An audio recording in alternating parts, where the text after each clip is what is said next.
ಹೇಳ್ಕೊಳಕ್ಕೊಂದು ಊರು ತಲೆ ಮ್ಯಾಗೊಂದು ಸೂರು ಮಲಗಾಕೆ ಭೂಮ್ತಾಯಿ ಮಂಚ ಕೈ ಹಿಡ್ದೋಳು ಪುಟ್ನಂಜಿ ನೆಗ್ನೆಗ್ತಾ ಉಪ್ಗಂಜಿ ಕೊಟ್ರಾಯ್ತು ರತ್ತನ್ ಪ್ರಪಂಚ. ಸೂರು ಇರಲೇಬೇಕು, ಎಲ್ರಿಗೂ ಸೂರು ಇರಬೇಕು, ಒಂದು ಮನೆ ಇರಬೇಕು. ನಾವು ಸಾಲನಾದರೂ ಮಾಡಿ ನಾವು ಮನೆ ತಗೊಳ್ಳೇಬೇಕು. ಈ ಬಡ್ಡಿ ಅಂದ ತಕ್ಷಣ ನಮಗೆ ತಲೆ ಸ್ವಲ್ಪ ತಿರುಗುತ್ತೆ. ಕೆಲವೊಬ್ಬರಿಗೆ ಸಿಬಿಲ್ ಸ್ಕೋರ್ ಚೆನ್ನಾಗಿಲ್ಲದೆ ಇರ್ಬೋದು, ಬ್ಯಾಂಕಲ್ಲಿ ರೊಟೇಷನ್ ಆಗಿಲ್ಲದೆ ಇರ್ಬೋದು, ಓಕೆ, ಈ ಬೇರೆ ಬೇರೆ ಕಾರಣಗಳಿರ್ಬೋದು. ಸೊ ಎಲ್ರಿಗೂ ಬ್ಯಾಂಕ್ ಲೋನ್ ಸಿಗಲ್ವಲ್ಲ. ತಾಳಿದವನು ಬಾಳಿಯಾನು. ಇವತ್ತು ಕೊಂಡ್ಕೊಂಡು ನಾಳೆ ಮಾರ್ತೀನಿ ಅಂದರೆ ಲಾಭ ಬರಲ್ಲ. ಅದು ಟ್ರೇಡಿಂಗು ಬರೀ ಅದೃಷ್ಟ. ಅಬ್ನಾರ್ಮಲ್ ಲಾಸು, ಅಬ್ನಾರ್ಮಲ್ ಪ್ರಾಫಿಟ್ಟು ಎರಡೂ ಆಗ್ಬೋದು. ನಿವೇಶನನೇ ಬೇರೆ, ಮನೆನೇ ಬೇರೆ. ನಿವೇಶನ ನಾವು ಯೂಶ್ವಲಿ ತೊಗೊಳ್ಳೋದು 10 ವರ್ಷಗಳ ನಂತರ ಮನೆ ಕಟ್ಟಿಸ್ತೀನಿ ಅಂತ ತೊಗೋತೀವಿ, 5 ವರ್ಷ ನಂತರ ಕಟ್ಟಿಸ್ತೀವಿ ಅಂತ ತೊಗೋತೀನಿ. ಇಲ್ಲ ಅಂದರೆ 10 ವರ್ಷ ನಂತರ ಸೇಲ್ ಮಾಡೋಕ್ಕೆ ತೊಗೋತೀನಿ. ಇವತ್ತು ಅದ್ರ ಬೆಲೆ 1 ಕೋಟಿ. ನಾನು ಅವತ್ತು ಮನೆ ಸಾಲ ತೆಗೆದುಕೊಂಡು ಕಟ್ಟದೆ ಹೋಗಿದ್ರೆ ಕಟ್ತಾನೇ ಇರಲಿಲ್ಲ. 3,52,000 ಇವತ್ತು 1 ಕೋಟಿ ಆಗ್ತಾ ಇರಲಿಲ್ಲ. ಅದರಲ್ಲೂ ನನ್ನ ದುಡ್ಡು ಅಲ್ಲ, ಸಾಲ ತೊಗೊಂಡು ದುಡ್ಡು ಬೆಳೆದ್ಬಿಟ್ಟಿದೆ. ಕೊಟ್ಟವನು ಕೋಡಂಗಿ, ಇಸ್ಕೊಂಡವನು ಈರ್ಭದ್ರ.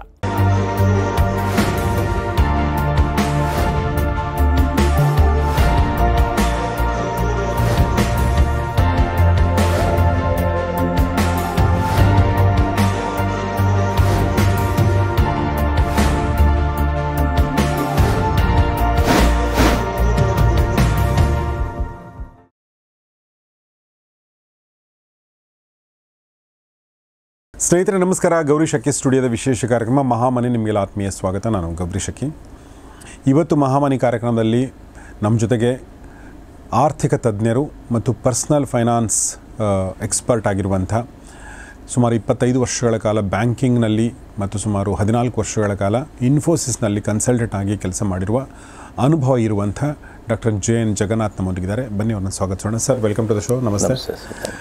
ನಾವಿವತ್ತು ಮಾತಾಡ್ತಿರುವಂಥ ವಿಚಾರ ಏನಂದರೆ ಮನೆ ಕಟ್ಟೋದ್ರ ಬಗ್ಗೆ. ಇದಕ್ಕಿಂತ ಮುಂಚೆ ನಾವು ಒಂದು ವಿಡಿಯೋ ಮಾಡಿದ್ವಿ, ಅದನ್ನು ರಂಗಸ್ವಾಮಿ ಮೂಕನಹಳ್ಳಿಯವರು ಅದರಲ್ಲೂ ಒಂದು ಪಾಯಿಂಟ್ ಆಫ್ ವ್ಯೂವನ್ನು ಅವರು ಹೇಳಿದರು. ಸಾಲ ಮಾಡಿ ಮನೆ ಕಟ್ಟೋದು ಹೇಗೆ ನಿಮಗೆ ಲಾಸ್ ಮಾಡುತ್ತೆ ಅನ್ನೋದ್ರ ಬಗ್ಗೆ ಹೇಳಿದರು ಅವರು. ಸೊ ಇವತ್ತು ಡಾಕ್ಟರ್ JN ಜಗನ್ನಾಥ್ ಅವರು ಇನ್ನೊಂದು ಪಾಯಿಂಟ್ ಆಫ್ ವ್ಯೂವನ್ನು ಪ್ರೆಸೆಂಟ್ ಮಾಡ್ತಾ ಇದ್ದಾರೆ. ಭಾಳಷ್ಟು ಜನ ಅದಕ್ಕೆ ಕಮೆಂಟಲ್ಲಿ ಕೂಡ ಹಾಕಿದರು, ಇಲ್ಲ ನಮಗೆ ಮನೆ ಬೇಕು.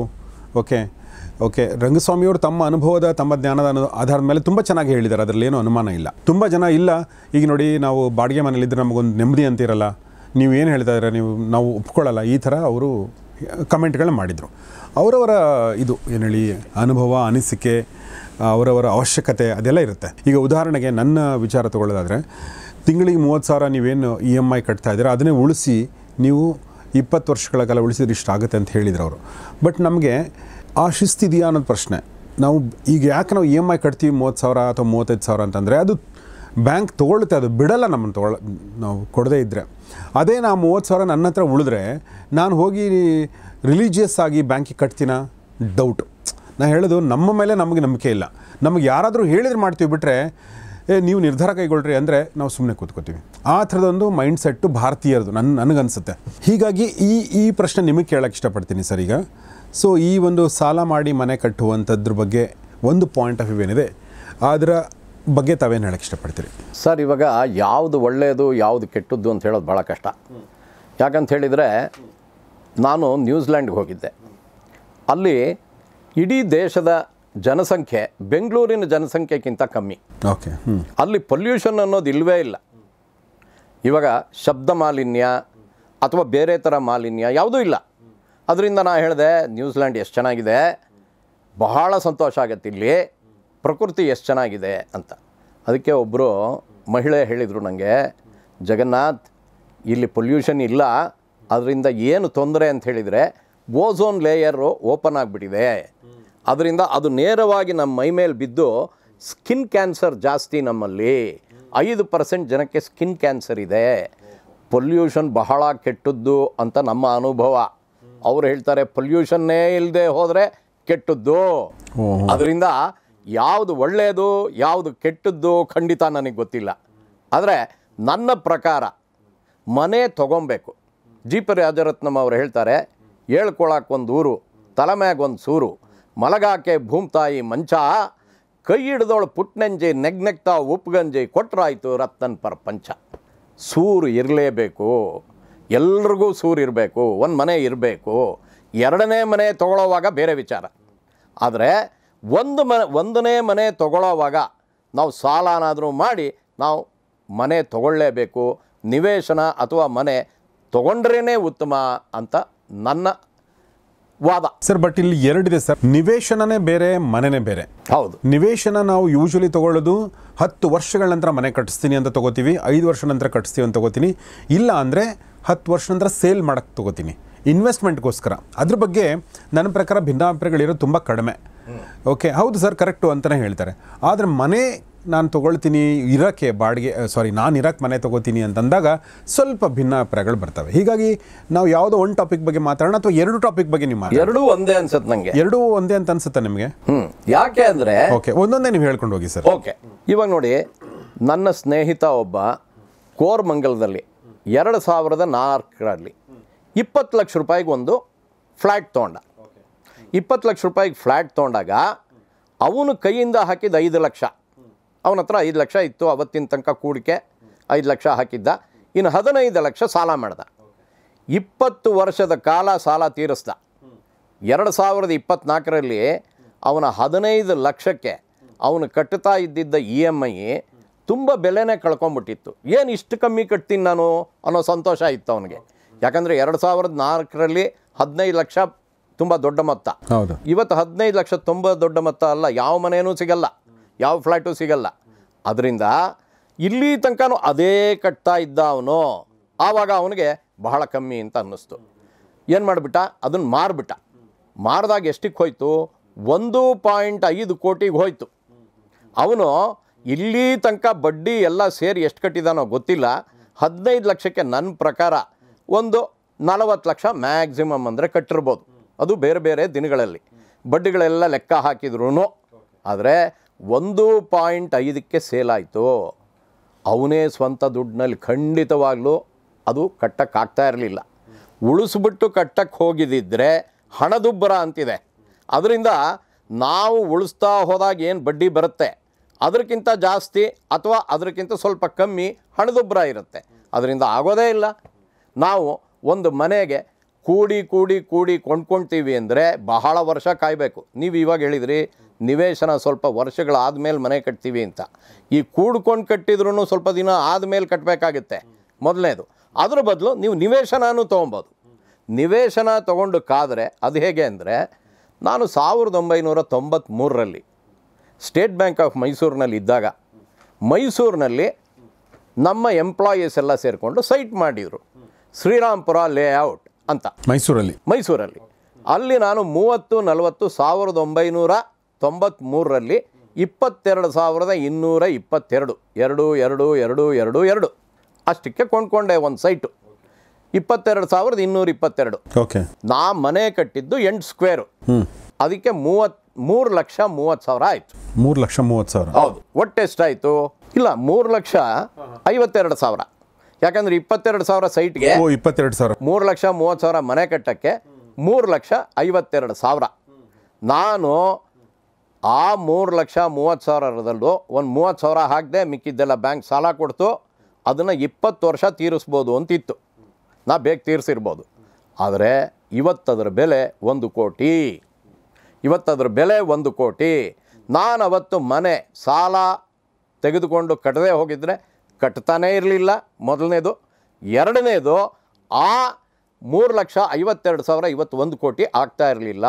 ಅದರಲ್ಲೂ ನನ್ನ ದುಡ್ಡು ಅಲ್ಲ, ಸಾಲ ತೊಗೊಂಡು ದುಡ್ಡು ಬೆಳೆದ್ಬಿಟ್ಟಿದೆ. ಕೊಟ್ಟವನು ಕೋಡಂಗಿ, ಇಸ್ಕೊಂಡವನು ಈರ್ಭದ್ರ. ಇವಾಗ ಬ್ಯಾಂಕ್ನವ್ರು ಲಾಭ ಮಾಡ್ತಾರೆ ಅಂದರೆ ಅವ್ರಿಗೆ ಎಷ್ಟು ಮಹಾ ಮಾಡಿದ್ದಾರೆ, ನನಗೇ ಲಾಭ ಜಾಸ್ತಿ ಆಗಿದೆ. ಅದರಿಂದ ಮನೆ ಕಟ್ಟೋದು ಉತ್ತಮ. ಇನ್ನೊಂದು ವಿಚಾರ ನೀವು ಹೇಳಿದ್ರಿ, ಸೈಟ್ಗಳು ಎಲ್ಲರೂ ಕೊಂಡ್ಕೊಳ್ಬೇಕು ಸರ್. ಇದು ಈ ಪಾಯಿಂಟ್ ಬಗ್ಗೆ ಸರ್ ಈಗ ಒಂದು ಹೇಳ್ಬೇಕು ಅಂದ್ಕೊಂಡೆ. ಯೂಶ್ವಲಿ ಈಗ ನೀವು 2 ಎಕ್ಸಾಂಪಲ್ಗಳನ್ನ ಕೊಟ್ರಿ, ಒಂದು ಫ್ಲ್ಯಾಟ್ದು ಕೊಟ್ರಿ, ಇನ್ನೊಂದು ಮನೆದು ಕೊಟ್ರಿ ಅಲ್ವಾ? ಸೊ ಈಗ 2000 ನಿಮ್ಮ ಫ್ರೆಂಡ್ ನೀವೇನು ಹೇಳಿದ್ರಲ್ಲ 20 ಲಕ್ಷ 2004ರಲ್ಲಿ. ಸರ್ ಯೂಶ್ವಲಿ ನಮ್ಮ ಒಂದು ಪರ್ಸೆಪ್ಷನ್ ಹೇಗಿದೆ ಅಂದರೆ, ಮನೆ ಇರ್ಬೋದು, ಫ್ಲ್ಯಾಟ್ ಇರ್ಬೋದು, ಅದು ಅಪ್ರಿಷಿಯೇಟ್ ಆಗಲ್ಲ, ಡಿಪ್ರಿಷಿಯೇಟ್ ಆಗುತ್ತೆ ಅನ್ನೋದೊಂದು ನಮಗೆ ಅನಿಸಿಕೆ. 3,30,000 ಪ್ಲಸ್ 22,000, ಈ 3,52,000 ರೂಪಾಯಿ 93ರಲ್ಲಿ ನೀವು ಕಟ್ಟಿದ್ದು ಅಲ್ವಾ? ನೀವು ಮಾರಾಟ ಮಾಡಿದ್ದೆ ಇವಾಗ ಮಾರಿದರೆ ನಾ ಮಾರಿಲ್ಲ, ಇಟ್ಕೊಂಡಿದ್ದೀನಿ. ಮಾರಿಲ್ಲ, ಮಾರಿದರೆ 1 ಕೋಟಿಗೆ ಹೋಗುತ್ತೆ. 1 ಕೋಟಿ ಹೋಗುತ್ತೆ ಕೇಳಿದ್ದಾರೆ. ಅದು ಇನ್ನೊಂದು, ನಾನು ಖಾಲಿ ಸೈಟ್ ಹಾಗೇ ಇಟ್ಕೊಳ್ಳೋದಿಲ್ಲ. ಯಾರೇ ಆದ್ರೂ ಒಂದು ಸಣ್ಣ ಮನೆ, ರೂಮು ಏನೋ ಒಂದು ಕಟ್ತಾರೆ. ಯಾಕಂತ ಹೇಳಿದರೆ ಈ ಸೈಟ್ಗಳನ್ನು ಬೇರೆಯವರು ಬಂದು ಆಕ್ರಮಿಸ್ಕೊಂಬಿಡೋದು, ಏನೋ ತೊಂದರೆಗಳಾಗೋದು ಇವೆಲ್ಲ ಆಗುತ್ತೆ. ಆ ಹೆದರಿಕೆ ಇದ್ದೇ ಇರುತ್ತೆ. ಅದರಿಂದ ನಿವೇಶನದ ಮೇಲೆ ನಾನು ಹಾಕ್ತೀನಿ, ಅದನ್ನು ನೋಡೋದೇ ಇಲ್ಲ, ಅದು ಬೆಳೆದು ಬಿಡುತ್ತೆ ಅಂತ ಯಾರೂ ಅಂದ್ಕೊಬಾರ್ದು. ಆವಾಗ ಹೋಗಿ ನೋಡ್ತಾ ಇರಬೇಕು. ಅಲ್ಲ ಆದರೆ ಒಂದು ಮನೆ ಕಟ್ಟಬೇಕು ಸಣ್ಣದಾಗಿ, ಅದಕ್ಕೆ ಬೆಲೆ ಬರದೇ ಇರ್ಬೋದು. ಯಾರೇ ಒಬ್ಬರೂ ಸೈಟ್ ತೊಗೊಂಡ್ರೆ ತಕ್ಷಣ ಮನೆ ಒಡೆದು ಹಾಕ್ಬಿಟ್ಟು ಹೊಸ ಮನೆ ಕಟ್ತಾರೆ ಸರ್. ಈಗ ನೋಡಿ, ನನ್ನ ತಮ್ಮ ಅಶೋಕ್ ಅಂತ ಬಾಸ್ಟನ್ನಲ್ಲಿದ್ದಾನೆ. ಅವನು 2001ರಲ್ಲಿ ನಾಗರಭಾವಿನಲ್ಲಿ 275 ರೂಪಾಯಿ ಅಡಿ ಹಾಗೆ 50-80 4,000 ಚದರಡಿ ತೊಗೊಂಡ. ಅದರ ಬೆಲೆ 11 ಲಕ್ಷ ಆಯಿತು. ರಿಜಿಸ್ಟ್ರೇಷನ್ನು, ಬ್ರೋಕರೇಜು, ಅದು ಇದು ಎಲ್ಲ ಸೇರಿ 12.5 ಲಕ್ಷ ಆಯಿತು. ಅದರಲ್ಲಿ 2.5 ಲಕ್ಷ ಅವನು ಹಾಕ್ದ. 10 ಲಕ್ಷ ಅವನಿಗೆ ಸಾಲ ಕೊಟ್ಟರು. HSBCನವರು ಸಾಲ ಕೊಟ್ಟರು. ಆವಾಗ ಬಡ್ಡಿ ಜಾಸ್ತಿ ಇತ್ತು, 14% ಇತ್ತು. ಆಮೇಲೆ ಕಮ್ಮಿ ಆಗೋಯ್ತು. ಅವನು ಸೈಟ್ ತೊಗೊಂಡ, ಮನೆ ಕಟ್ದ. ಇವಾಗ ಮೊನ್ನೆ ಮಾರ್ದ. ಅಲ್ಲಿ ಮಾರ್ಕೆಟ್ ಬೆಲೆ 18,000 ಆಗಿದೆ ನಾಗರಭಾವಿನಲ್ಲಿ. 275ಕ್ಕೆ 2001ರಲ್ಲಿ ತೊಗೊಂಡಿದ್ದು ಇವತ್ತು 18,000 ಚದರಡಿಗಿದೆ. ಅದನ್ನು 7.2 ಕೋಟಿಗೆ ಅವನು ಮಾರ್ದ ಅಂತ ಇಟ್ಕೊಳ್ಳಿ. 12,50,000 ಎಲ್ಲಿ, 7,20,00,000 ಎಲ್ಲಿ ಸರ್? ಏನು ಸರ್? ಅದನ್ನು ಸಾಲ ತೊಗೊಂಡು ಅವನು ಕಟ್ಟಿದ್ರಿಂದ ಕಟ್ದ.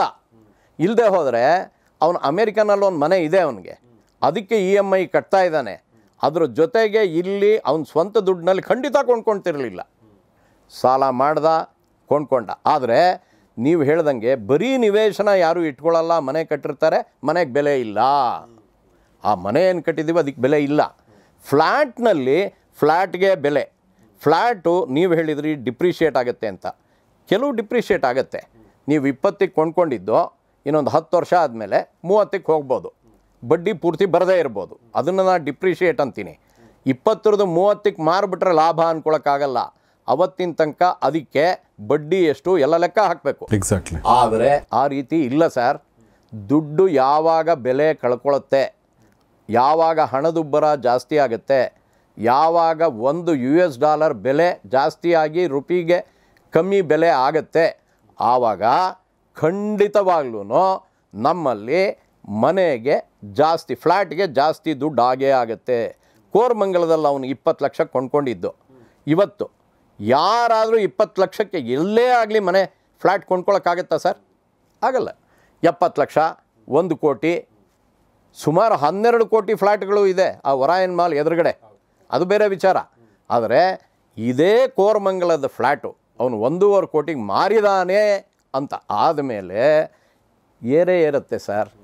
ಏರುತ್ತೆ ಅನ್ನೋದಕ್ಕಿಂತ ದುಡ್ಡು ಬೆಲೆ ಕಳ್ಕೊಂಡು ಹೆಚ್ಚಿನ ದುಡ್ಡು ಬಂದೇ ಬರುತ್ತೆ ಸರ್. ಈಗ ಸೊ 11 ಲಕ್ಷ ನೀವೇನು ಹಾಕಿದ್ರಲ್ಲ ಸರ್ 2001ರಲ್ಲಿ, ಅಂದರೆ ನಾ ಹೇಳೋದು 12.5 ಲಕ್ಷ ಅಂದ್ಕೊಳ್ಳಿ, 12.50 ಲ್ಯಾಕ್. ಓಕೆ, ಇದು ನಿಮ್ಮದೇ ದುಡ್ಡು ಅಂತ ಅಂದ್ಕೊಳ್ಳಿ. ಓಕೆ, ನಿಮ್ಮ ದುಡ್ಡಲ್ಲ ಅದು, ಬಟ್ ನೀವು ಬ್ಯಾಂಕಿಂದ ತೊಗೊಂಡಿದ್ದೀರಾ, ನಿಮ್ಮ ದುಡ್ಡು ಅಂದ್ಕೊಳ್ಳೋಣ ಸದ್ಯಕ್ಕೆ.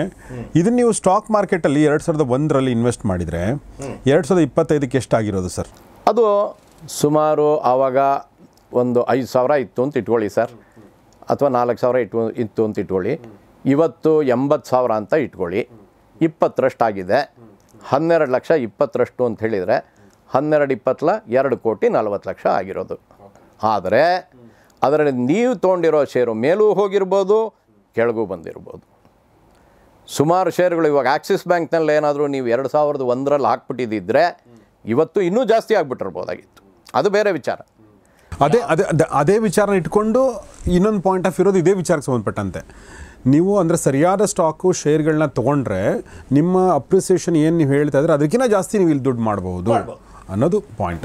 ಇವಾಗ 2 ಮಾರ್ಕೆಟ್ಟೆ ನೀವೇನಾದ್ರೂ ಕಂಪೇರ್ ಮಾಡಿದರೆ ಲಾಭದ ಮಾತ್ರ ನೋಡ್ತಾ ಹೋಗ್ತೀರಾ, ನಷ್ಟದ ನೋಡ್ತಾನೆ ಹೋಗಲ್ಲ. ಕೆಲವು ಕಂಪ್ನಿಗಳು ಕ್ಲೋಸ್ ಆಗಿಬಿಟ್ಟಿದೆ, ಸಂಪೂರ್ಣ ನಷ್ಟನೂ ಆಗ್ಬೋದು. ಅದ್ರ ಬದಲು ನಾವು ಏನು ಮಾಡ್ತೀವಿ ಅಂದರೆ BSE ಇಂಡೆಕ್ಸ್ 4,000 ಇತ್ತು, BSE ಇಂಡೆಕ್ಸ್ 80,000 ಇದೆ, 20ರಷ್ಟು ಮೇಲೋಗಿದೆ. ನೀವು 1 ಲಕ್ಷ ಅಲ್ಲಿ ಹಾಕಿದಿದ್ರೆ ಇವತ್ತು 20 ಲಕ್ಷ ಆಗಿರೋದು. ಆ ಥರ ಲೆಕ್ಕ ಹಾಕ್ಬೋದು. ಸೊ ಆ ಇಂಡೆಕ್ಸನ್ನು ಗಮನಿಸಿದ್ರೆ ಈಗ ನೀವೇನು ನೀವು ಇದು ನಾಗರಭಾವಿ ಹೇಳಿದ್ರಲ್ಲ, ಕಂಪೇರ್ ಮಾಡಿದ್ರೆ ಯಾವ್ದು ಬೆಟರು ಹಾಗಾದರೆ? ನಾಗರಭಾವಿದು ಬೆಟ್ರು. ಮನೆ ಅವನು ಸೈಟ್ ತೊಗೊಂಡು ಮನೆ ಕಡ್ದ, ಅದರಿಂದ ಸೈಟ್ ಕಳ್ಕೊಳ್ಳಿಲ್ಲ. ಆ ಸೈಟು ಇವತ್ತು ಮಾರಿರೋದ್ರಿಂದ ತುಂಬ ಲಾಭ ಬಂದಿದೆ, ಅದರಿಂದ ಸಂತೋಷವಾಗಿದ್ದಾನೆ. ಸೊ ನಾವು ಮನೆ ತೊಗೊಳ್ಳೋದ್ರ ಬಗ್ಗೆ ಮಾತಾಡ್ತಾ ಇದ್ವಿ, ಮತ್ತು ಅಂದರೆ ಸೈಟ್ ತೊಗೊಳ್ಳೋದ್ರ ಬಗ್ಗೆ ಮತ್ತು ಫ್ಲ್ಯಾಟ್ ತೊಗೊಳ್ಳೋದ್ರ ಬಗ್ಗೆ ಮಾತಾಡ್ತಾ ಇದ್ವಿ. ಸರ್, ಈಗ ಬ್ಯಾಂಕಿಂಗ್ ಸಂಬಂಧಪಟ್ಟಂತೆ 2-3 ಪ್ರಶ್ನೆಗಳಿದೆ. ಮೊದಲನೇ ಪ್ರಶ್ನೆ, ಈಗ ನಾವು ಆಯಿತು, ಈಗ ನೀವು ಹೇಳಿದ್ದು ಸರಿ ಒಪ್ಕೊಳ್ಳೋಣ, ಬಟ್ ನಮಗೆ ಸಾಲ ಸಿಗುತ್ತಾ ಅನ್ನೋದು ಪ್ರಶ್ನೆ ಅಲ್ವಾ? ಈಗ ನಾನು ಫ್ಲ್ಯಾಟ್ ತೊಗೋಬೇಕು ಅಥವಾ ಸೈಟ್ ತೊಗೋಬೇಕು ಅಥವಾ ಮನೆ ಕಟ್ಟಿಸ್ಬೇಕು ಅಂದರೂ ಕೂಡ ಬ್ಯಾಂಕ್ನವ್ರಿಗೆ ಸುಮಾರು ಕ್ರೈಟೀರಿಯಾ ಇದೆ. ನನಗೆ ಯಾಕಂದ್ರೆ ನಾನು ಜಾಬ್ ಬಿಟ್ಟು ನಾನು ಬಿಸ್ನೆಸ್ ಶುರು ಮಾಡಿದೆ, 4 ವರ್ಷಗಳ ಕಾಲ ಬಿಸ್ನೆಸ್ಸಲ್ಲಿದ್ದೆ. ನನ್ನ ಟರ್ನ್ ಓವರ್ ನೋಡಿ ರಿಜೆಕ್ಟ್ ಮಾಡಿದರು ನನಗೆ ಕೆಲವು ವರ್ಷಗಳ ಹಿಂದೆ. ಇಲ್ಲ, ನಿಮ್ಮದು ಇಲ್ಲ, ಆಗಲ್ಲ ಅಂತ ಹೇಳಿದರು. ಸೊ ಅಂದರೆ ನಾನು ಹೇಳೋದು ಒಂದು ಎಕ್ಸಾಂಪಲ್ ಅಷ್ಟೇ. ಕೆಲವೊಬ್ಬರಿಗೆ ಸಿಬಿಲ್ ಸ್ಕೋರ್ ಚೆನ್ನಾಗಿಲ್ಲದೆ ಇರ್ಬೋದು, ಬ್ಯಾಂಕಲ್ಲಿ ರೊಟೇಷನ್ ಆಗಿಲ್ಲದೆ ಇರ್ಬೋದು, ಓಕೆ, ಈ ಬೇರೆ ಬೇರೆ ಕಾರಣಗಳಿರ್ಬೋದು. ಸೊ ಎಲ್ರಿಗೂ ಬ್ಯಾಂಕ್ ಲೋನ್ ಸಿಗಲ್ವಲ್ಲ, ಅದ್ರ ಬಗ್ಗೆ ಏನು ಹೇಳಕ್ಕೆ ಇಷ್ಟಪಡ್ತೀರಿ? ನೋಡಿ ಸರ್, ಇವಾಗ ಬ್ಯಾಂಕ್ನವ್ರು ಸಾಲ ಕೊಡೋದು ಬೇರೆಯವ್ರ ದುಡ್ಡು ಠೇವಣಿ ಮೇಲೆ ಕೊಡ್ತಾರೆ. ಅದರಿಂದ ಸಾಲ ಮರುಪಾವತಿ ಆಗುತ್ತೋ ಇಲ್ಲೋ ಅಂತ ಅವ್ರು ಪರಿಗಣಿಸೇ ಸಾಲ ಕೊಡ್ತಾರೆ. ಪ್ರತಿಯೊಬ್ಬರಿಗೂ ಸಾಲ ಕೊಡ್ತಾರೆ ಅನ್ನೋದು ತಪ್ಪು. ಯಾಕಂತ ಹೇಳಿದರೆ, ಪ್ರತಿಯೊಬ್ಬರಿಗೂ ಕೊಟ್ಟಾಗ ಅಲ್ಲಿ ರಿಸ್ಕ್ ಅನ್ನೋ ಫ್ಯಾಕ್ಟರ್ ಬಂದು ಯಾರು ಠೇವಣಿ ಇಟ್ಟಿದ್ದಾರೆ ಅವ್ರಿಗೆ ಆ ಬ್ಯಾಂಕಿನ ಬಗ್ಗೆ ನಂಬಿಕೆ ಹೊಟ್ಟೋಗ್ಬೋದು. ಅದರಿಂದ ಎಲ್ರಿಗೂ ಕೊಡೋಕ್ಕಾಗಲ್ಲ. ಇವಾಗ ಯಾರು ಆ ಸಾಲವನ್ನು ತೀರಿಸಬಹುದು ಅಂತ ಅನಿಸುತ್ತೋ ಅವ್ರಿಗೆ ಸಾಲ ಕೊಡ್ತಾರೆ, ಮೊದಲನೇದು.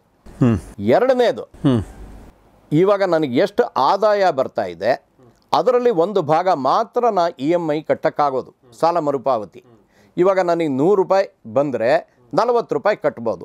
ನನಗೆ 100 ರೂಪಾಯಿ ಬಂದರೆ 80 ರೂಪಾಯಿ ಕಟ್ತೀನಿ ಅಂದರೆ ಹೇಗೆ ಬದುಕ್ತೀಯಾ, ಹೇಗೆ ತೆರಿಗೆ ಕೊಡ್ತೀಯಾ ಪ್ರಶ್ನೆ ಕೇಳ್ತಾರೆ. 40 ರೂಪಾಯಿ ನಾನು ಕಟ್ಟೋ ಹಂಗಿದ್ರೆ ಇಷ್ಟು ವರ್ಷಕ್ಕೆ ಎಷ್ಟು ಲೋನ್ ಕೊಡ್ಬೋದು, 80 ರೂಪಾಯಿ ಕಟ್ಟೋ ಹಂಗಿದ್ರೆ ಎಷ್ಟು ಕೊಡ್ಬೋದು, ಆ ಲೆಕ್ಕ ಅವರು ಹಾಕ್ತಾರೆ. ನಿಮ್ಮ ಸಾಲ ಸಿಗುತ್ತೋ ಇಲ್ಲೋ ಅನ್ನೋದು ಮೊದಲನೇದು. ಎರಡನೇದು, ಎಷ್ಟು ಸಿಗುತ್ತೆ ಅನ್ನೋದು. ಅವೆರಡೂ ನಿಜ. ಪ್ರತಿಯೊಬ್ಬರಿಗೂ ಅವ್ರಿಗೆ ಕೇಳಿದಷ್ಟು ಸಾಲ ಕೊಡಲ್ಲ, ಅವ್ರಿಗೆ ಕೇಳಿದಷ್ಟು ಸಾಲ ಕೊಡೋಕ್ಕಾಗಲ್ಲ.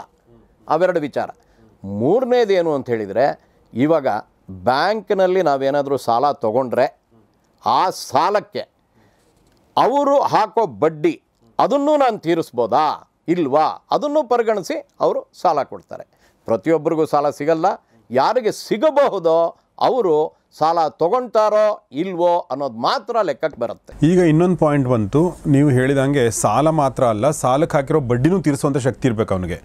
ಈ ಬಡ್ಡಿ ಅಂದ ತಕ್ಷಣ ನಮಗೆ ತಲೆ ಸ್ವಲ್ಪ ತಿರುಗುತ್ತೆ, ಕೆಡುತ್ತೆ. ಯಾಕೆ ಅಂತಂದರೆ, ಈಗ 30 ಲಕ್ಷ ಸಾಲ ತೊಗೊಂಡ್ರೆ ಅವರು ಸುಮಾರು 20 ವರ್ಷ ಮಾಡಿದ್ವಿ ಅಂದರೆ ಸುಮಾರು 12 ವರ್ಷ 15 ವರ್ಷ ಅವರು ಬರೀ ಇಂಟ್ರೆಸ್ಟ್ ತೊಗೋತಿರ್ತಾರೆ. ಅದಾದ ಮೇಲೆ ಅವರು ನಮ್ಮ ಇದಕ್ಕೆ ಬರ್ತಾರೆ. ಹೀಗಾಗಿ ನೀವೇನಾದರೂ 10 ವರ್ಷ ಕಟ್ಬಿಟ್ಟಿದ್ದೀನಿ, ಎಷ್ಟು ನಾನು ಕಟ್ಟಿದ್ದೀನಿ ಅಂತ ನೋಡಿದರೆ 20 ಲಕ್ಷದಲ್ಲಿ 3 ಲಕ್ಷ ಅಷ್ಟೇ ಹೋಗಿರುತ್ತೆ, ಉಳಿದದ್ದು ಬರೀ ಬಡ್ಡಿ ಹೋಗಿರುತ್ತೆ. ಸೊ ಇಲ್ಲಿ ಏನು ಪ್ರಶ್ನೆ ಬರುತ್ತೆ ಅಂತಂದರೆ, ಬ್ಯಾಂಕ್ನವರು ಸಿಕ್ಕಾಪಟ್ಟೆ ಲಾಭ ಮಾಡ್ಕೊಳ್ತಾ ಇದ್ದಾರೆ.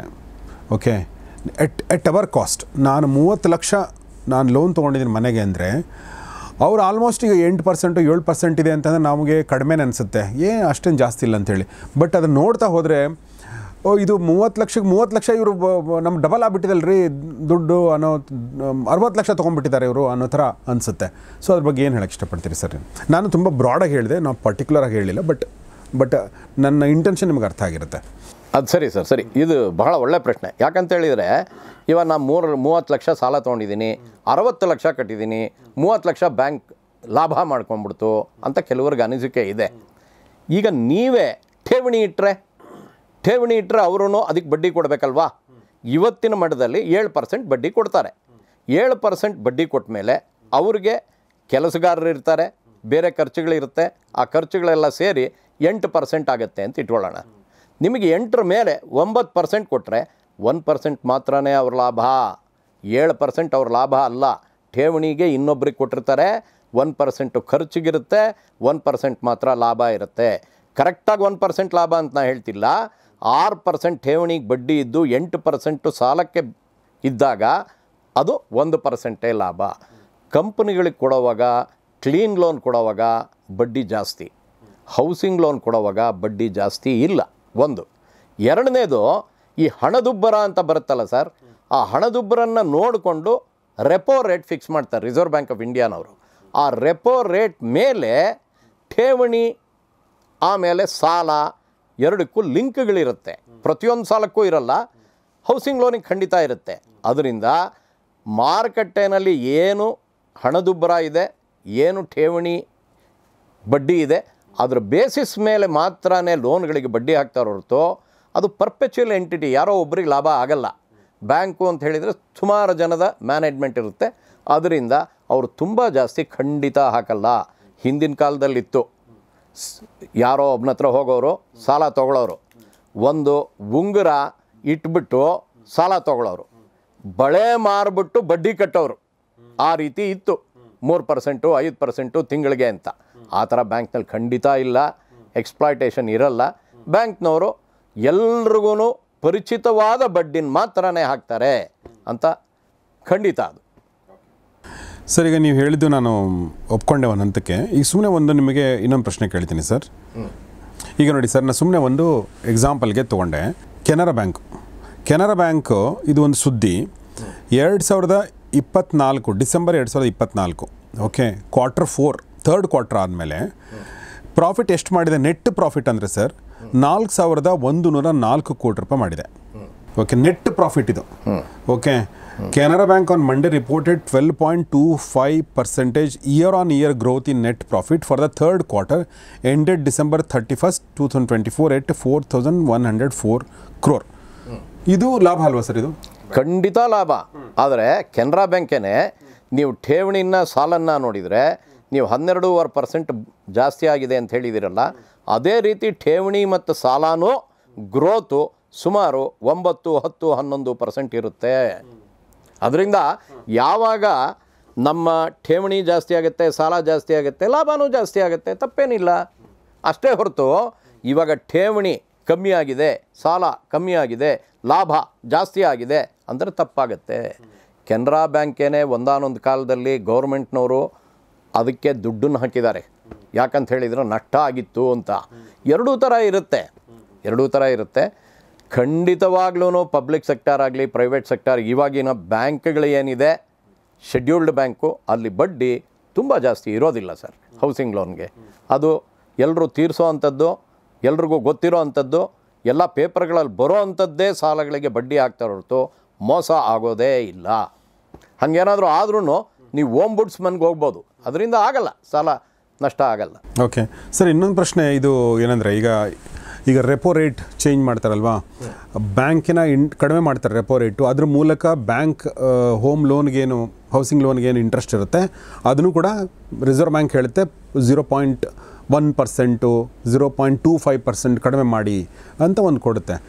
ಈಗ ನಮ್ಮ ಬ್ಯಾಂಕ್ಗಳಲ್ಲಿ ಜನರಲಾಗಿ ಹೇಳ್ತಾರೆ, ನಾನು ಜಾಸ್ತಿ ಆದಾಗ ಬ್ಯಾಂಕ್ ರೇಟ್ ಜಾಸ್ತಿ ಆದಾಗ ಜಾಸ್ತಿ ಇಂಪ್ಲಿಮೆಂಟ್ ಮಾಡಿಬಿಡ್ತಾರೆ, ಬಟ್ ಕಡಿಮೆ ಆದಾಗ ಹೇಳಿದ್ರೆ ಮಾತ್ರ ಮಾಡ್ತಾರಂತೆ, ಇಲ್ಲಾಂದರೆ ಹಾಗೆ ತೊಗೋತಿರ್ತಾರೆ ಅನ್ನೋದೊಂದು ಒಂದು ಆಪಾದನೆ ಇದೆ. ಈ ಬಗ್ಗೆ ಏನು ಹೇಳಕ್ಕೆ ಇಷ್ಟಪಡ್ತೀನಿ? ಇವಾಗ ಕೆಲವು ಬ್ಯಾಂಕ್ಗಳು ರೆಪೋ ರೇಟಿಂದ 2.5% ಜಾಸ್ತಿ ಅಂತ ನಿಮಗೆ ಟರ್ಮ್ಸ್ ಆ್ಯಂಡ್ ಕಂಡೀಷನಲ್ಲೇ ಬರ್ಕೊಟ್ಬಿಟ್ಟಿರ್ತಾರೆ. ಅಂಥದ್ರಲ್ಲಿ ಯಾರು ಹೇಳೋದು ಕೇಳೋದು ಏನೂ ಇಲ್ಲ. ರೆಪೋ ರೇಟ್ ಈ ವರ್ಷ 1% ಕಮ್ಮಿ ಆಯಿತು. 1% ಕಮ್ಮಿ ಆದರೆ ಅದಕ್ಕೆ ಸರಿಯಾಗಿ 2.5% ಜಾಸ್ತಿ. ಇವಾಗ 6.5 ಇದ್ದಾಗ 9% ಇತ್ತು ಅಂತ ಇಟ್ಕೊಳ್ಳೋಣ, 5.5 ಇದ್ದಾಗ ಅದು 8% ಆಟೋಮೆಟಿಕ್ಕಾಗಿ ಆಗಿಬಿಡುತ್ತೆ. ಅದರಲ್ಲಿ ಯಾರೂ ಕೇಳೋ ಅವಶ್ಯಕತೆನೇ ಇರಲ್ಲ. ಕೆಲವು ಸಲ ಏನಾಗುತ್ತೆ, ಬ್ಯಾಂಕ್ನವ್ರ ನಿರ್ಣಯ ತೊಗೊಬೇಕಾಗಿರುತ್ತೆ, ಎಲ್ಲನೂ ರೆಪೋ ರೇಟಿಗೆ ಲಿಂಕ್ ಆಗಿರೋದಿಲ್ಲ. ಆವಾಗ ಏನಾಗುತ್ತೆ ಅಂತ ಹೇಳಿದರೆ, ಅವರು ಲಘು ಬಿಗು ಎಲ್ಲ ಕನ್ಸಿಡರ್ ಮಾಡಿಕೊಂಡು ಅವರು ರೆಪೋ ರೇಟು, ಮಾರ್ಕೆಟ್ನಲ್ಲಿ ರೇಟು, ಠೇವಣಿ ರೇಟು ಜಾಸ್ತಿ ಆದಾಗ ಸಾಲದ ರೇಟು ಜಾಸ್ತಿ ಮಾಡೇ ಮಾಡ್ತಾರೆ, ಕಮ್ಮಿ ಆದಾಗ ಕಮ್ಮಿ ಮಾಡೇ ಮಾಡ್ತಾರೆ. ಯಾಕಂತ ಹೇಳಿದರೆ ಅದು ಎಲ್ಲನೂ ಓನ್ಡ್ ಬೈ ಪಬ್ಲಿಕ್ಕು, ಯಾರೋ ಮ್ಯಾನೇಜರ್ಗೆ 5 ಪೈಸಾ ಲಾಭ ಬರೋಲ್ಲ. ಅದರಿಂದ ಅದು ಪ್ರೊಫೆಷನಲ್ ಆಗೇ ನಡೆಯುತ್ತೆ ಸರ್, ಆ ಥರ ಎಲ್ಲ ತೊಂದರೆ ಆಗಲ್ಲ. ಬಟ್ ಕೆಲವು ಸಲ ನಿಧಾನಕ್ಕೆ ಬಡ್ಡಿ ಇಳಿಸಿರ್ಬೋದು, ನಿಧಾನಕ್ಕೆ ಬಡ್ಡಿ ಏರಿಸಿರೋದು, ಬೇಗ ಏರಿಸಿರ್ತಾರೆ, ಇಳಿಸೋದು ಮಾತ್ರ ಸ್ವಲ್ಪ ನಿಧಾನವಾಗಿ ಇಳಿಸ್ತಾರೆ. ಅನಿಸಿಕೆಗಳು ಹಾಗೆ ಸರ್. ಓಕೆ, ಇವಾಗ ಸ್ಟಾಕ್ ಮಾರ್ಕೆಟ್ನಲ್ಲಿ ನಾನು ಕೊಂಡ್ಕೊಂಡಿದ್ದು ಬಿದ್ದುಬಿಡುತ್ತೆ, ನಾ ಕೊಂಡ್ಕೊಳ್ಳದೆ ಇರೋದು ಏರ್ಬಿಡುತ್ತೆ, ಅನಿಸಿಕೆ. ಮಾರ್ಕೆಟ್ಟೆ ಆ ಥರ ಇರುತ್ತೆ. ಒಂದೊಂದು ಸಲ ಆಗ್ಬೋದು, ನೀವು ಹೇಳೋದೂ ಆಗ್ಬೋದು. ಸರ್, ಈಗ ಕೊನೆ ಪ್ರಶ್ನೆ. ಈಗ ನಾವು ಒಂದು ಬಿಸ್ನೆಸ್ ಮಾಡೆಲ್, ತುಂಬ ಜನ ನಮ್ಮ ಜನಸಾಮಾನ್ಯರು ನಮ್ಮಂಥವ್ರು ಯೋಚನೆ ಮಾಡೋದು, ಒಂದು ಮನೆ ತೊಗೊಂಬೋಣ, ಇಲ್ಲ ಕಟ್ಸ್ಬೋಣ, ಬಾಡಿಗೆ ತೊಗೋಣ, ಬಾಡಿಗೆ ಬೀಳೋಣ ಅಂತ. ಬಾಡಿಗೆ ಬಿಟ್ಟು ಈಗ ಕಮರ್ಷಿಯಲ್ ಬಿಲ್ಡಿಂಗ್ಗಳನ್ನ ತುಂಬ ಜನ ನಮ್ಮ ಬೆಂಗಳೂರಲ್ಲಿ ಮಾಡಿಕೊಂಡು ಆರಾಮಾಗಿದ್ದಾರೆ. ತುಂಬ ಜನ, ಇನ್ಕ್ಲೂಡಿಂಗ್ ಇದು ಕೂಡ ಒಂದು ಕಮರ್ಷಿಯಲ್ ಬಿಲ್ಡಿಂಗ್, ನಾವಿರೋದು ಕೂಡ ನಾವು ಬಾಡಿಗೆ ಪ್ರತಿ ತಿಂಗಳು ಕಟ್ತೀವಿ. ಸೊ ಈ ಥರ ಒಂದು ಮನೆ ತೊಗೊಂಡು ಅದನ್ನು ಕಟ್ಟಿಸಿ ಅಥವಾ ಫ್ಲ್ಯಾಟ್ ತೊಗೊಂಡು ಬಾಡಿಗೆ ಬೀಳೋಣ ಅನ್ನೋದೊಂದಿರುತ್ತೆ. ಸೊ ಇಲ್ಲಿ ಬ್ಯಾಂಕಿನ ಇಂಟ್ರೆಸ್ಟ್ ರೇಟು ಮತ್ತು ನಮಗೆ ಬರುವಂಥ ಬಾಡಿಗೆ ಇವೆರಡನ್ನೂ ಕಂಪೇರ್ ಮಾಡಿ ನೋಡಿದಾಗ ನಮಗೆ ಲಾಭ ಲಾಂಗ್ ಟರ್ಮಲ್ಲೋ ಶಾರ್ಟ್ ಟರ್ಮಲ್ಲೋ ಲಾಭ ನಷ್ಟದ ಲೆಕ್ಕಾಚಾರವನ್ನು ಹೇಗೆ ಹೇಳ್ತೀರಾ ಸರ್? ಸರ್, ನನಗನ್ಸೋದು ಯಾವತ್ತೂ ಬಾಡಿಗೆ ಬಡ್ಡಿ ಅಷ್ಟು ಬರೋಲ್ಲ. ಯಾಕಂತ ಹೇಳಿದರೆ ಇವಾಗ ಇದು ನಿವೇಶನಕ್ಕಾಗಲಿ ಮನೆ ಕಟ್ಟೋಕ್ಕಾಗಲಿ ಬೆಲೆ ಬಹಳ ಜಾಸ್ತಿ ಇದೆ, ಬಡ್ಡಿ ಅಷ್ಟೊಂದು ಬರೋಲ್ಲ. ಇವಾಗ ನಾವು 10 ಲಕ್ಷಕ್ಕೆ ಖರ್ಚು ಮಾಡಿ ಕಟ್ಟಿದ ಮನೆ ನಾವು ಬಾಡಿಗೆಗೆ ಎಷ್ಟಿಗೆ ಕೊಟ್ಟರೆ ಲಾಭ ಬರುತ್ತೆ ಅಂತ ಲೆಕ್ಕ ಹಾಕಿದರೆ ಇವತ್ತು ಈ ಬಿಲ್ಡಿಂಗು ಈ ಜಾಗದಲ್ಲಿ ಇರೋದನ್ನು ನೋಡಿದರೆ ತುಂಬ ಜಾಸ್ತಿ ಖರ್ಚಾಗಿರುತ್ತೆ. ಅದಕ್ಕೆ ಎಷ್ಟು ಖರ್ಚಾಗಿದೆ, ಅದರ ಬಡ್ಡಿ ಏನು ಅಂತ ಲೆಕ್ಕ ಹಾಕಿದರೆ ಖಂಡಿತವಾಗ್ಲೂ ಬಾಡಿಗೆ ಬಡ್ಡಿ ಅಷ್ಟು ಬರೋದಿಲ್ಲ. ಆಮೇಲೆ ಇನ್ನೊಂದು, ಹಿಂದಿನ ಕಾಲದಲ್ಲಿ ಅಂದರೆ ಇವಾಗ ಒಂದು 5-6 ವರ್ಷದ ಹಿಂದೆ ಬಾಡಿಗೆ ಮನೆಗೆ ನೀವು ಸಾಲ ತೊಗೊಂಡ್ರೂ ಟ್ಯಾಕ್ಸ್ ಎಕ್ಸಂಪ್ಷನ್ ಇತ್ತು. ಇವಾಗಿಲ್ಲ.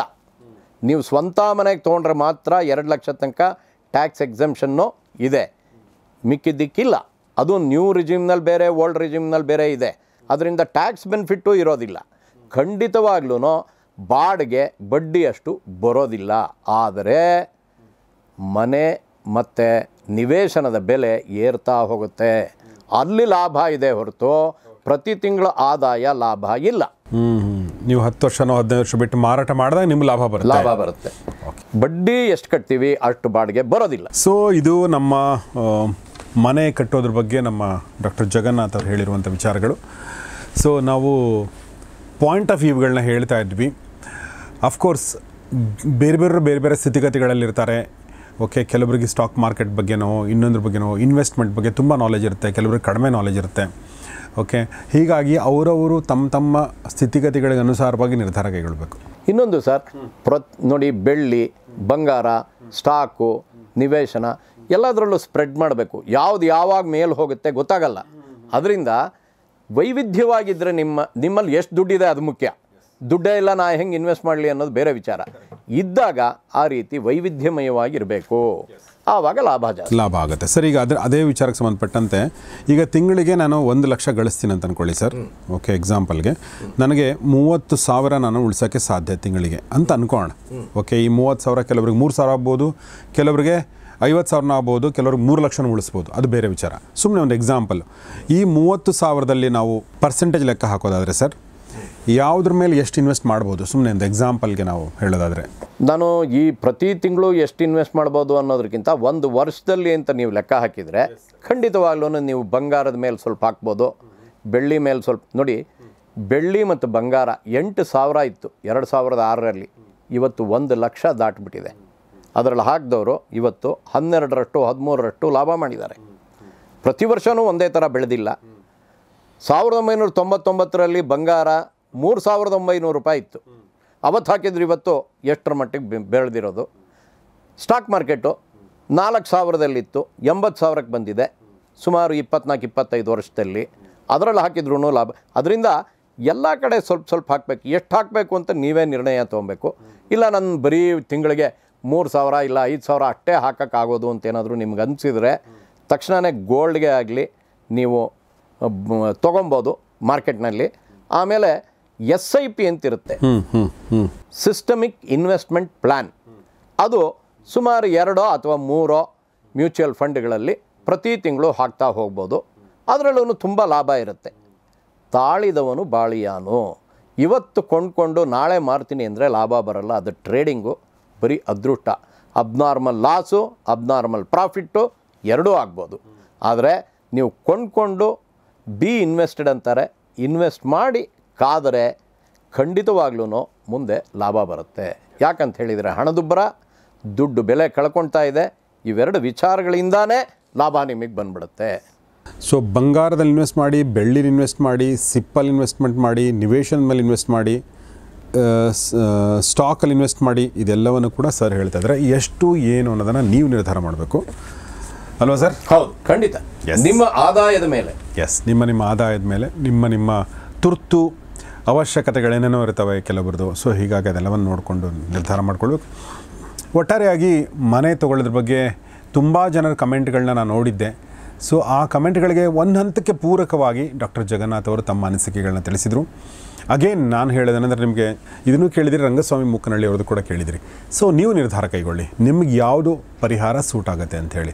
ಸೊ ನಿಮ್ಗೆ ಯಾವುದು ಅನಿಸುತ್ತೆ ಅದನ್ನು ತಜ್ಞರೊಂದಿಗೆ ಚರ್ಚಿಸಿ, ನಿಮ್ಮ ಹಿತೈಷಿಗಳನ್ನು ಚರ್ಚಿಸಿ ಆಮೇಲೆ ನಿರ್ಧಾರ ಕೈಗೊಳ್ಳಿ. ಕರೆಕ್ಟಾ sir? Correct sir, correct. So ನಮ್ಮ ಜೊತೆ ಮಾತಾಡೋದಕ್ಕಾಗಿ ಡಾಕ್ಟರ್ ಜೆ.ಎನ್. ಜಗನ್ನಾಥ್ ಅವರಿಗೆ ನಿಮ್ಮೆಲ್ಲರ ಪರವಾಗಿ ಧನ್ಯವಾದಗಳು sir. Thank you very much. ನಮ್ಮ ಇಷ್ಟೊತ್ತು ಮಾತಾಡಿದ್ವಿ. Thank you. ಖುಷಿ ಆಯಿತು ನಿಮ್ಮ ಜೊತೆ ಮಾತಾಡಿದ್ದು, ನಿಮ್ಮ ಭೇಟಿಯಾಗಿದ್ದು. ಮೊದಲನೇ ಬಾರಿ ಭೇಟಿ ಆಗ್ತಾ ಇರೋದು ಸರ್ನ. ಸೊ ನಿಮಗೂ ಕೂಡ ಇಷ್ಟ ಆಗಿದೆ ಅಂತ ಭಾವಿಸ್ತೀನಿ. ನಿಮ್ಮ ಅನಿಸಿಕೆಗಳನ್ನ ದಯವಿಟ್ಟು ಕಮೆಂಟ್ ಬಾಕ್ಸಲ್ಲಿ ತಿಳಿಸಿ. ಪ್ರಶ್ನೆಗಳೇನಾದರೂ ಇದ್ದರೆ ಈ ಕುರಿತಾಗಿ ಅದನ್ನು ಕೂಡ ಕಮೆಂಟ್ ಬಾಕ್ಸಲ್ಲಿ ತಿಳಿಸಿ. ಮುಂದೆ ಮತ್ತೆ ಡಾಕ್ಟರ್ ಜಗನ್ನಾಥ್ ಅವರು ಬಂದಾಗ ನಾವು ಅವ್ರ ಜೊತೆ ಮಾತಾಡ್ಬೋದು ಅಂತ ಹೇಳ್ತಾ ಇವತ್ತಿನ ಈ ಎಪಿಸೋಡ್ ಮುಗಿಸ್ತಾ ಇದ್ದೀನಿ. ನೋಡ್ತಾರೆ ಗೌರಿ ಶಕ್ತಿ ಸ್ಟುಡಿಯೋ, ನೋಡ್ತಾರೆ ಮಹಾಮನಿ ಕಾರ್ಯಕ್ರಮ. ನಮಸ್ಕಾರ.